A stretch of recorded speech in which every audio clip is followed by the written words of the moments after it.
आगे बढ़ते देख सॉरी सॉरी बढ़ जा भाई सर सर यार आ जा भाई आगे आ रहा है नहीं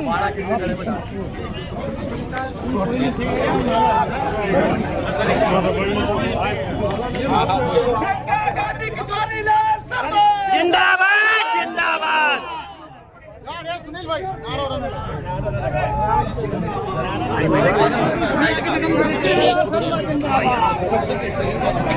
आ रहे सारे लोग आराम से रहो आ रहे सारे लोग आराम से रहो आ रही हैं सारे लोग आराम से रहिए आ रही हैं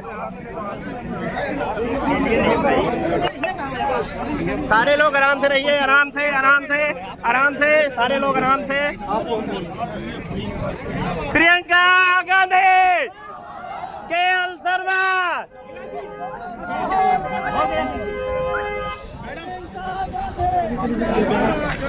हमने गारंटी को पूरा करके दिखाया है। जैसे ही सरकार बनती है गारंटी को पूरा करने का काम शुरू होता है। हम यहाँ अब कह रहे हैं कि देश में केंद्र में हमारी सरकार अगर आएगी तो मेरे किसान भाइयों आपके कर्ज माफी के लिए एक स्थायी आयोग बनेगा, जिससे जब जब आपको जरूरत पड़े, संकट में है, आप वहां जाकर अपने कर्ज माफ करा सकते हैं। आपके लिए जितने भी खेती के सामान हैं वो सारे जीएसटी मुक्त हो जाएंगे। श्रमिकों के लिए 400 से कम मजदूरी पूरे देश भर में नहीं हो पाएगी, कानून बनाएंगे। जो 30 लाख सरकारी पद मोदी जी ने खाली रखे हैं 10 सालों से, उनको भरा जाएगा। उन सरकारी पदों में से आधे पद महिलाओं के लिए दिए जाएंगे। नौजवानों के लिए 5,000 करोड़ रुपए का फंड बनेगा कि अगर आप अपना कोई छोटा कारोबार शुरू करना चाहते हैं तो आपको सुविधा उस फंड से मिलेगी। जो स्नातक पास बच्चे हैं उनके लिए 1 लाख सालाना की अप्रेंटिसशिप मिलेगी। मतलब जब तक स्थायी रोजगार आएंगे, क्योंकि हम लोग अयोध्या के बहुत नज़दीक हैं। यहाँ की हमारे महाभारत के अंदर बहुत बड़ा त्याग था भरत जी का। जब रामचंद्र जी को 14 साल का वनवास हो गया तो बड़े भाई भरत जी चुनते थे, तो भरत जी ने संकल्प लिया कि मेरे भाई को वनवास हुआ तो 14 साल मैं उनके खड़ाऊ लेके ही राज करूँ। तो इस तरह समझो गांधी परिवार के खड़ाऊ ही लेके मैं यहाँ आपके बीच में आया हूँ। और जब भी उनका आदेश हो जाएगा मैं तत्काल ये छोड़ के चला। तो मेरा इतना ही कहना है, क्योंकि गांधी परिवार से इस क्षेत्र की शान है, तो आपका जो खोया हुआ गौरव है उसको लौटाने की लड़ाई है। क्योंकि आपको पता है कि राहुल जी, मैं कभी नहीं कहता हूँ कि राहुल जी को यहाँ की जनता ने, मैं मानता हूँ कि सरकार का जो प्रेशर था उसने किया। आपने राहुल जी को 4,07,000 के करीब मत प्रदान किया, 53,000 की कमी रह गई, नहीं तो राहुल जी पे शामिल होते आगे। तो अब हमारी लड़ाई कोई इतनी मुश्किल भी नहीं है। हमको जो 53,000 का गैप जो है, जो फासला है, वो पार करना है, ठीक है। और इस बार कोई कमी नहीं मैं रख रहा हूँ कि हमारा मैनेजमेंट में कमी हो। प्रशासन के ऊपर भी भाई दीपक जी लगातार संपर्क रखे हुए हैं कि आप लोगों के ऊपर सत्ता शासन का कोई दबाव ना हो और आप अपने मन से वोट कर सकें। तो मेरा इतना ही कहना है कि बाकी आपने 5 साल उनका कार्यकाल देखा है, तो उन्होंने कदम कदम के ऊपर यहाँ के लोगों को बेइज्जत किया। क्योंकि अमेठी हमेशा गर्व से जी है, आगे गर्व से ही जिएगी। क्योंकि अमेठी का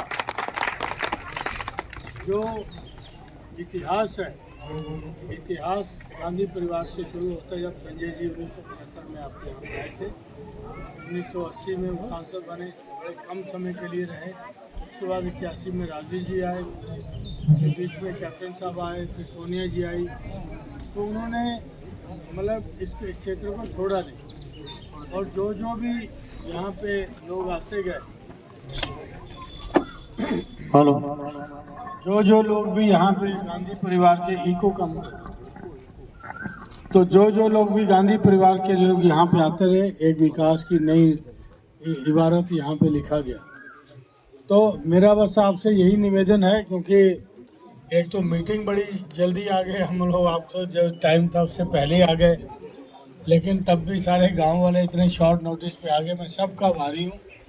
देखिए, एक चीज़ करना है, ये भ्रामक प्रचार करते हैं। जब ये आए बीजेपी वाले, तो इनसे पूछिए कि भाई 2 करोड़ नौजवान की नौकरी कहाँ है, जो 15 लाख खाते में आने थे वो कहाँ पे है, काला धन कहाँ वापस आया वो पूछिए। 400 के बाद तो ये संविधान बदलेंगे। तो फिर इन्होंने आ गया कि देखो, कांग्रेस जब आएगी तो आपका मंगलसूत्र छीन लेगी, महिलाओं को कहते हैं। आपकी ये दस्तावेज आपके हाथ में है, जो ये कांग्रेस का घोषणा पत्र है हमारे, ठीक है। इसके अंदर आप कहीं भी एक शब्द लिखा है कि हम औरतों का सोना छीन लेंगे, या उनका मंगलसूत्र छीन लेंगे, या किसी की विरासत छीन लेंगे? क्योंकि मंच के ऊपर प्रधानमंत्री ऐसी बातें कर रहा है, तो प्रधानमंत्री की एक गरिमा होती है, क्योंकि लोकतंत्र के अंदर प्रधानमंत्री का पद बहुत महत्वपूर्ण पद होता है। उसका एक एक शब्द जो होता है वो नपा तोला होना चाहिए। और लेकिन आपको वही बोल रहे हैं कि आपका मंगलसूत्र छीन लेंगे, आपका ऐसे हो जाएगा, यहाँ पे मुस्लिम लीग का हो गया। आप इसको पूरा पढ़िए, इसके अंदर युवाओं की बात है, इसके अंदर महिलाओं की बात है, किसान की बात है, जाति जनगणना की बात है, तो किसान के कर्ज माफी की बात है। ये कांग्रेस ये करने जाएगी अगर कांग्रेस की सरकार बनेगी। वो आपको क्या बहका रहे कि कांग्रेस के घोषणा पत्र में ये लिखा है कि जब आपका होगा तो आपकी जायदाद विरासत के ऊपर कांग्रेस कब्जा कर लेगी। कांग्रेस वो पार्टी है, जब इंदिरा जी थी उन्होंने दलित परिवारों को यहाँ पे जमीनें बांटी थी। बहुत से लोग होंगे जिन्होंने इस गांव में भी जमीनें पाई होंगी, दलित लोगों ने। तो कांग्रेस ने तो 55 साल देश पे राज किया। अगर छीनना ही होता तो हम पहले छीन लिए होते। तो जब 55 साल नहीं हमने किया तो क्या अब छीनेंगे हम आपसे? ये भ्रामक प्रचार जो वो कर रहे हैं उनका आप जवाब दीजिए। उनको कहिए भैया ये कांग्रेस वाले आए थे, ये देखे गए हमको, आप इसका बता दीजिए कि इसके अंदर कहाँ लिखा है कि मंगलसूत्र छीन लेंगे, कहाँ लिखा है कि औरतों का सोना छीन लेंगे, कहाँ लिखा है कि उनकी विरासत पर कब्जा कर लेंगे। तो आपको वो जवाब नहीं दे पाएंगे। फिर आप उल्टा प्रश्न उनसे करिए कि 10 साल जो आपने वादा किया था उसका क्या हुआ, रोजगार का क्या हुआ, किसान की आय दुगने करने का क्या हुआ, नौजवान को नौकरी करने की क्या बात हुई? क्योंकि इन्होंने नौकरी के नाम पे हमारे नौजवानों को क्या दिया, अग्निवीर।